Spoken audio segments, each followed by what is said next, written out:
Commençons cette balade dans l'exposition dédiée à l'histoire de l'intelligence artificielle par le premier tableau intitulé L'énigme de Turing, qui questionne sur la naissance de l'idée à travers cette question: une machine peut-elle penser? L'énigme de Turing ouvre cette rétrospective comme on entr'ouvre une porte sur un mystère fondateur. Tout commence dans une petite pièce froide, saturée de cliquetis mécaniques et de rubans perforés, l'Angleterre des années 1940, où un jeune mathématicien pose une question si simple qu'elle en devient vertigineuse. Une machine peut-elle penser?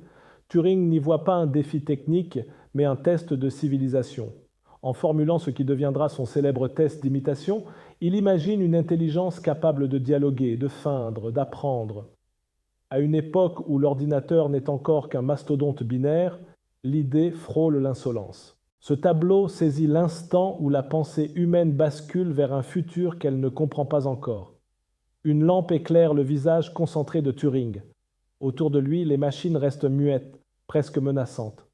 On ne sait pas si elles attendent un ordre ou une révélation. L'ensemble transmet une tension contenue, celle d'un monde qui s'apprête à accoucher d'un nouveau type d'esprit. Rien n'est explicite, tout est sous-entendu. Et c'est bien là l'énigme. Ce n'est pas la machine qu'on interroge, mais notre propre capacité à accepter qu'un jour, elle puisse répondre. Ce tableau dans le style thriller intellectuel dans lequel on découvre Alan Turing dans une pièce sombre remplie de machines à relais, une lumière froide éclaire son visage concentré. Sur le mur, des formules et un ruban perforé. Ambiance énigmatique façon film noir scientifique. Ton sépia, brume légère, typographie rétro, années 40. Et ce tableau adopte une palette volontairement sombre.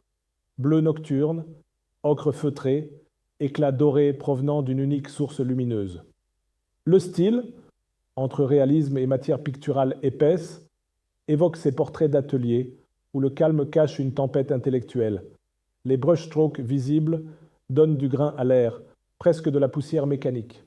Les machines, traitées en volume flou, contrastent avec la netteté du visage humain, signe que la conscience ici n'a qu'un seul propriétaire.